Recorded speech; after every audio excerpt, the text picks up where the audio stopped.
Esse aqui é o nosso podcast sem categoria. Seja bem-vindo ao Sem Categoria.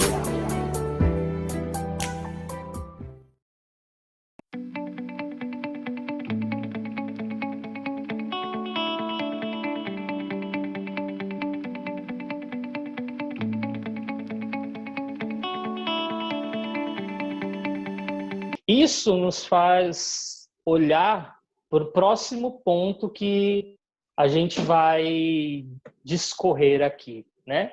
Às vezes a gente se frustra, e se frustrar, às vezes, dá em nós um choque, né? A gente não consegue lidar de primeira com essa realidade, né? Choque de realidade, frustração. O que eu posso fazer de diferente? O que eu posso fazer de diferente quando eu estou frustrado, que isso me leva para aquela condição de tristeza? Como eu posso agir diferente diante dessa realidade? E eu queria começar com o Luiz. Diz aí, Luiz. O que posso fazer de diferente? É interessante, Tadeu, que realmente eu tenho uma linha que é bem parecido com como você ia dizendo, né?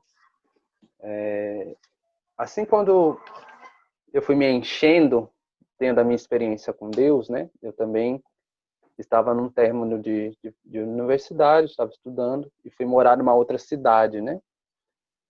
E nessa cidade eu fui realmente conquistando as coisas da forma como eu imaginava. E quando eu conquistei aquilo que eu tinha ido, né?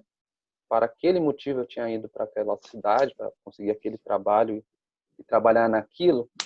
Quando eu consegui, me bateu um sentimento de frustração, né? Um sentimento de não era o que eu imaginei, sabe? Eu realmente bateu em mim um sentimento. Eu pensava que eu ia estar muito feliz, que eu ia estar assim radiante, né? E não foi isso. O sentimento não foi esse, né? Foi realmente um sentimento de frustração, né? Primeiro, uma frustração de ver que estava errado, né? Então eu tive que primeiro reconhecer um erro, reconhecer que eu estava tomando como objetivo umas coisas que já não eram mais os meus objetivos, já não me preenchia mais, né? A primeira coisa é realmente reconhecer talvez um erro, reconhecer um foco, um caminho que talvez não seja mais o seu objetivo, né? A vida era tão fantástica que ela te leva e te dá oportunidades de fazer isso, né? Como já foi citado de filmes, os filmes muitas vezes mostram essa realidade, a pessoa meio que voltando no passado, né? A gente não pode fazer essa volta no passado, mas a gente pode voltar no curso daquilo que vai fazendo sentido para a nossa vida, né? A segunda alternativa é realmente ter a coragem de retomar a busca, né?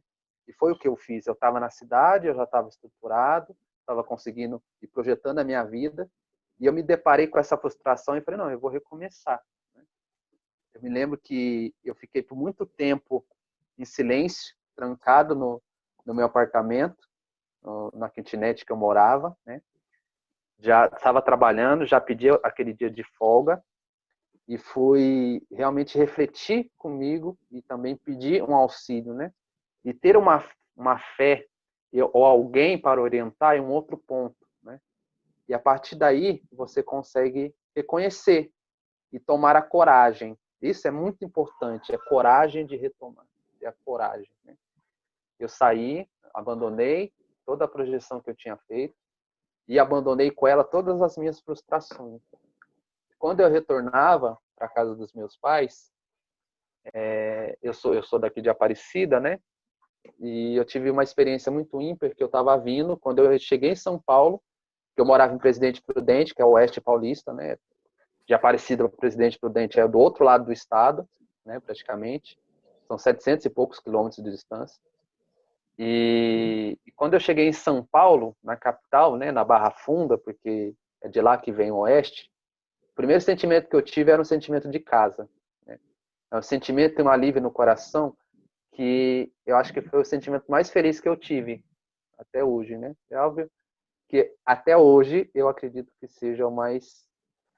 porque eu conhecia São Paulo, eu já tinha vivenciado e eu me sentia muito em casa. E quando eu sentei no ônibus para ir para Aparecida, eu me senti algo me dizia que eu estava tomando a decisão certa, sabe? Eu ainda estava um pouco aflito, como vai ser, com as perguntas, né? Como é que vai ser, o que que vai acontecer na minha vida, e agora eu estou abandonando. Mas quando eu cheguei próximo da minha cidade, e o santuário ele é assim, né? Você vai chegando, para mim que é da terra é muito forte, porque você vai chegando, é um sentimento de lar, um sentimento de mãe, um sentimento de tudo, sabe? Eu fui realmente me encontrando ali, né? E a primeira coisa que eu fiz foi rezar uma Ave Maria ali e pedindo a graça a Deus para que eu pudesse ter coragem de continuar, né? Foi esse momento que eu fiz realmente a maior escolha da minha vida, né? Onde eu deixei Deus vencer, né? Eu deixei Ele assumir o controle. Né? E eu lembro que eu deixei as minhas malas em casa e fui correndo. Eu moro muito próximo do santuário, dá um pouco mais de 10 minutos. Nem isso. Eu acho que eu fiz em 2, porque eu fui correndo, né? Para o santuário. E quando eu cheguei, eu realmente olhei e vi assim, independente do que vai passar, né? Independente do que está por vir, eu tenho certeza que a felicidade mora aqui, né? Eu acredito que isso seja algum trecho de alguma música que eu não lembro, mas eu fiquei com isso no meu coração, né? E foi um sentimento que nunca mais passou, né? É o sentimento que eu tenho todas as vezes que eu vou fazer algum retiro, que eu vou ficar fora, eu sempre me recordo desse lar que eu tenho para voltar, né? E quando eu falo lá, eu não estou dizendo da terra de Aparecida, eu não estou dizendo do lar de familiaridade, né? Ou uma terra natal, mas eu estou falando do lar que é os braços de Deus, né? E quando eu fiz esse retorno, para mim foi realmente todas as frustrações, todos os momentos de tristeza ou de abalos que eu tinha vivido, não valia mais a pena. E o objetivo meu passou a ser o objetivo de Deus, né? E a partir daí eu consegui e continuo sendo o homem mais feliz do mundo. Eu acho que é isso. Quando ele falava trancado no apartamento, já veio a música. No meu apartamento, as luzes da cidade. Eu já vi a música rodando aqui na minha cabeça. Mas eu quero passar a bola agora para o Ricardo dar continuidade. Eu vou aproveitar a deixa, já que passou a bola, vou aproveitar a deixa e vou dar continuidade aos filmes, né? A ilustrar isso através dos filmes. Quando você lida com as frustrações, a vontade que você tem é de dar um reboot, de recomeçar, né? E que é natural do ser humano. Só que os filmes ilustram, alguns filmes ilustram muito bem, né? O que eu posso citar de imediato, né, como esmiuçador de filmes, né, o Star Trek de 2009, né, os 5 primeiros minutos dele, se você não pegar, bicho, você perde todo o filme. Aquele momento que você já sabe todo o conteúdo da piada.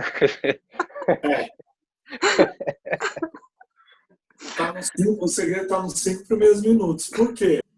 Porque há uma ruptura, há uma quebra e onde há um recomeço.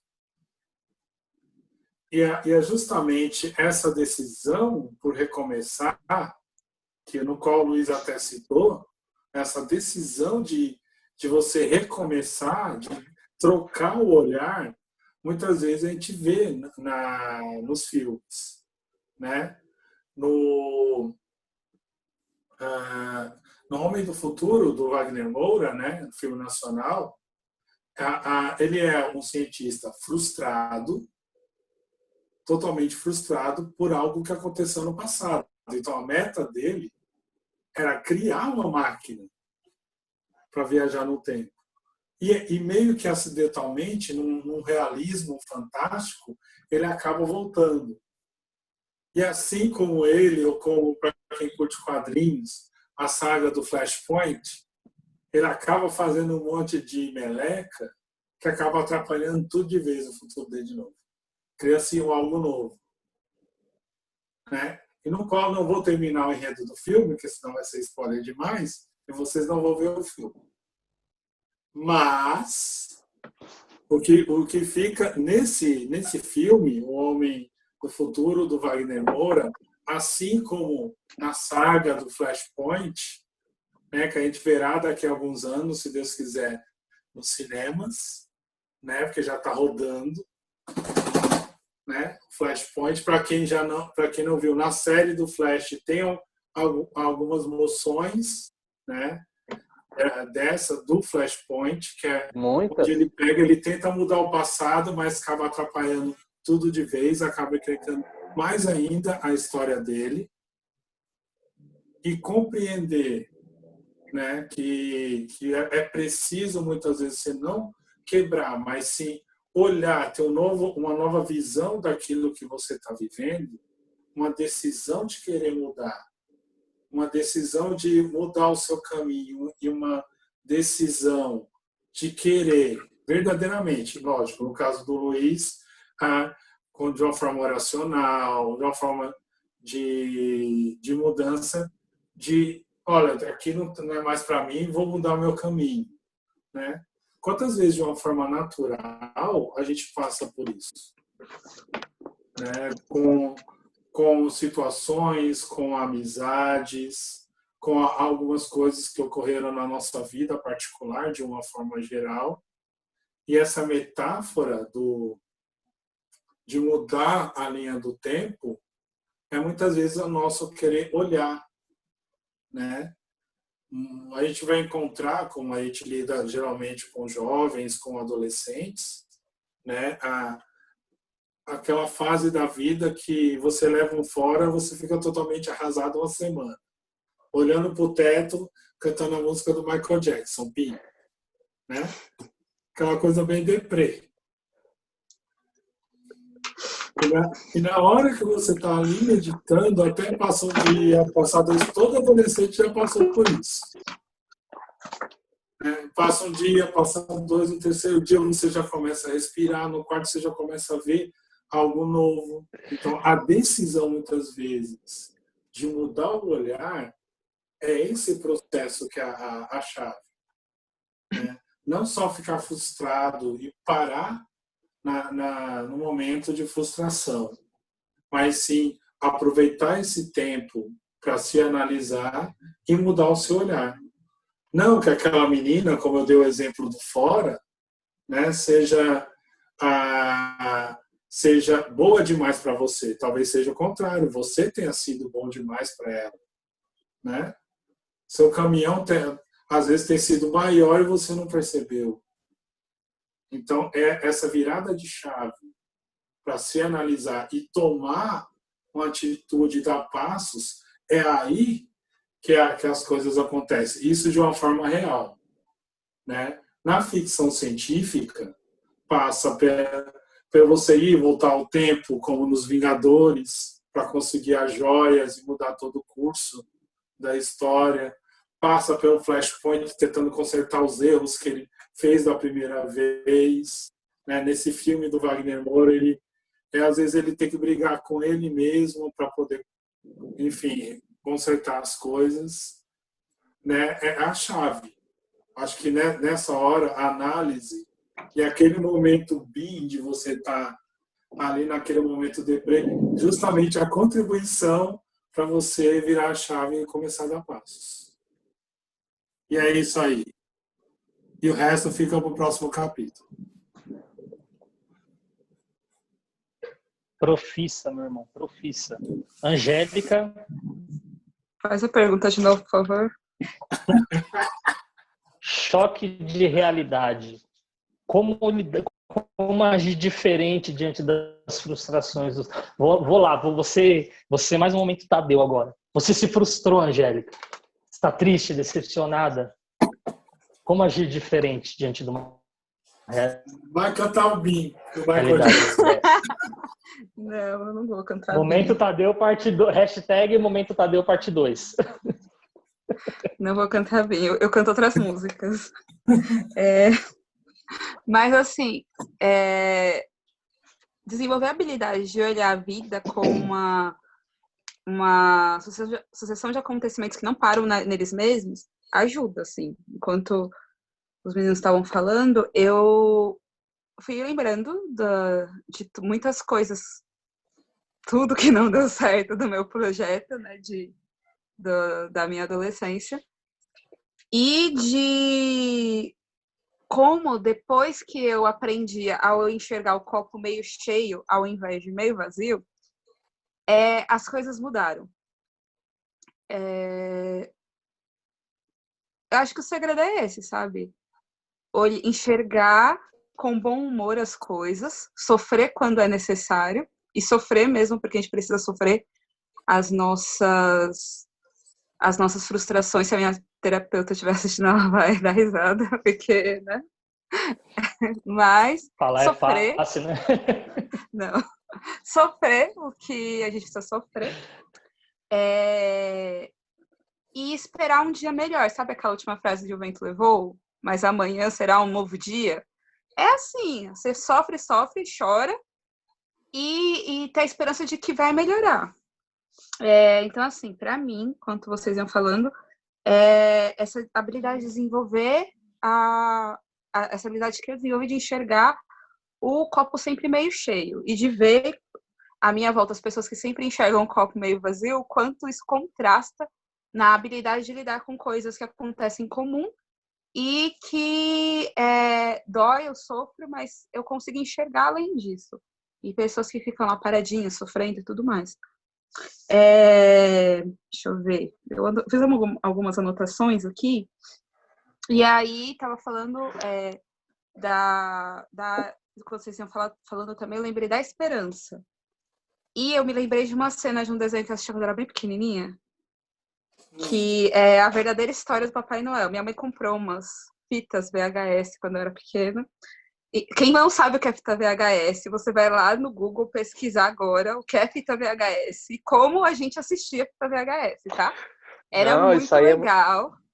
Alugava na sexta, devolvia na segunda. Todos nós. E tinha que devolver rebobinado. Mais porque legal. Se você não devolvesse rebobinado, era muito mais legal. Você ia ter multa na locação. Mas essa minha mãe comprou. Ela comprou um conjunto, uma coleção de filmes infantis da Associação do Senhor Jesus, e tinha a história de São Francisco, de Nossa Senhora de Fátima, de Bernadette, qual que era a outra? Ben-Hur. Eu adorava Ben-Hur por causa dessa história.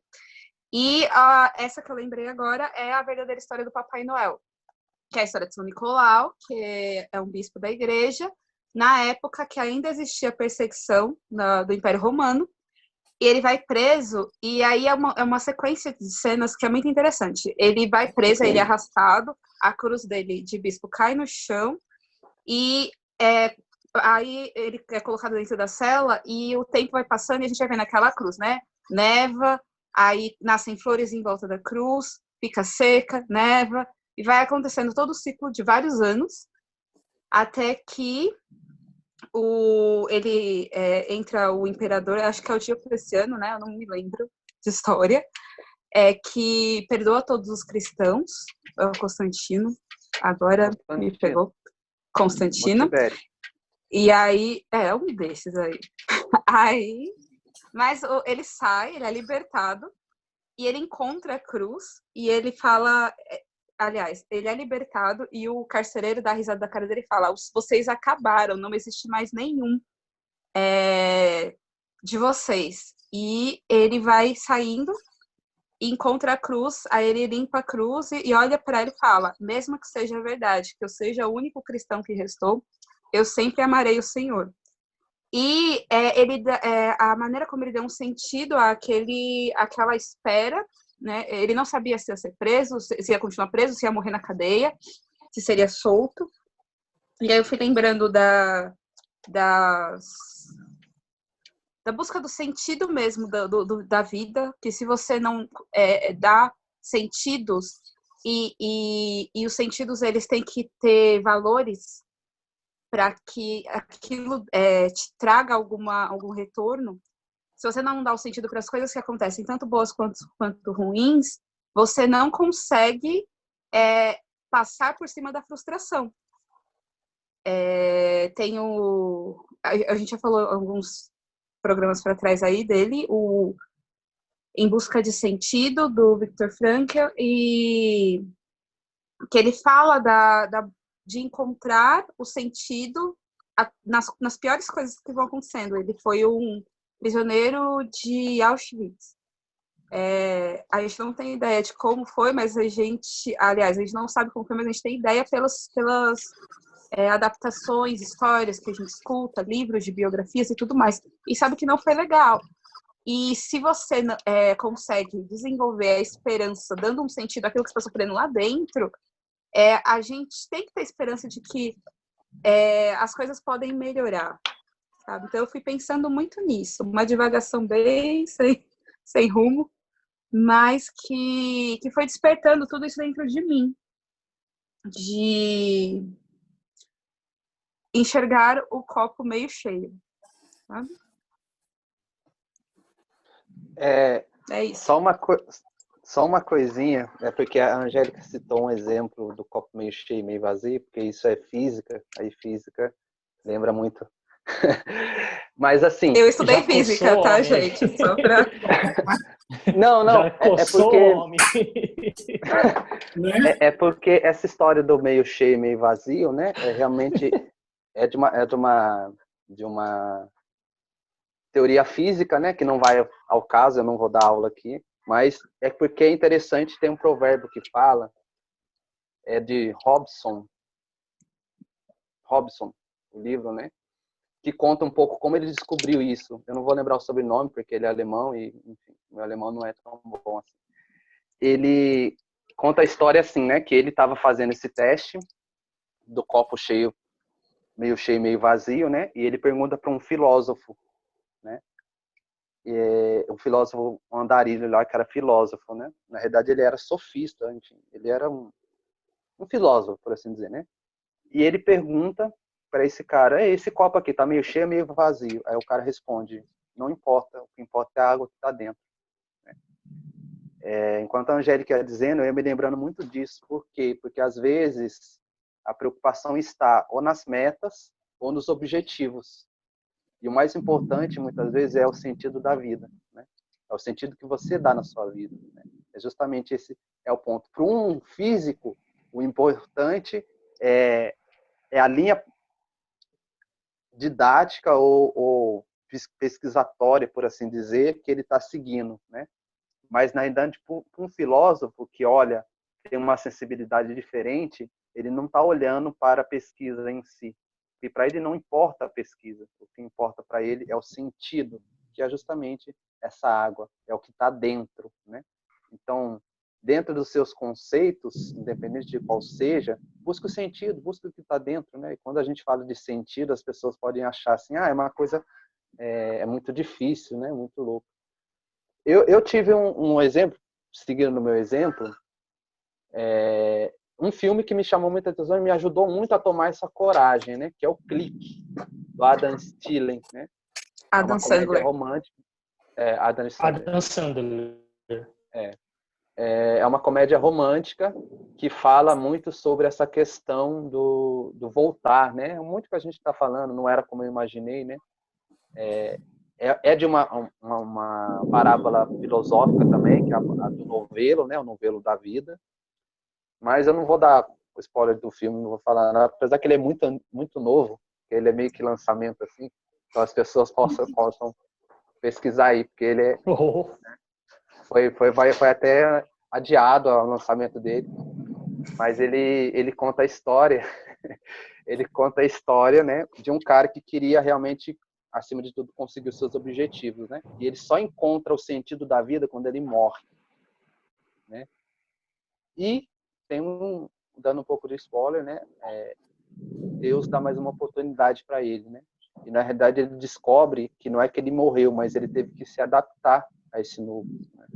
E esse novo levou ele a todos os tipos de mudanças. Igual no meu caso, me levou também a muitas mudanças. Também não só mudanças interiores, mas até mesmo de personalidade. Né? Vendo muitas coisas que estavam erradas em mim e fui modificando a minha forma de ser, a minha forma de tratar as pessoas, de dar a minha fala, né? E fui me adaptando a um novo. Né? E esse novo me fez ser hoje professor, que era uma coisa que eu nunca imaginei, né? Me fez ser missionário, que é outra coisa também. Apesar que o ser missionário, o ser professor ainda acaba sendo mais surpreendente na minha vida do que ser missionário. Porque, de alguma maneira, eu pensei em ser e ter uma vida missionária. Agora, ser realmente um professor é algo que demonstra o quanto eu mudei, né? E quanto o sentido da minha vida também mudou. Para melhor, com certeza. Eu acho que é isso. Have a lot of problems. Ok, Houston. Galera, só para não deixar de dar crédito, né, no primeiro tópico que nós falamos, aquela fala de Aristóteles, né, sobre a felicidade ser uma coisa única e alheia, né, aos meios ou alheia às coisas, ela está numa obra que chama Ética a Nicômaco.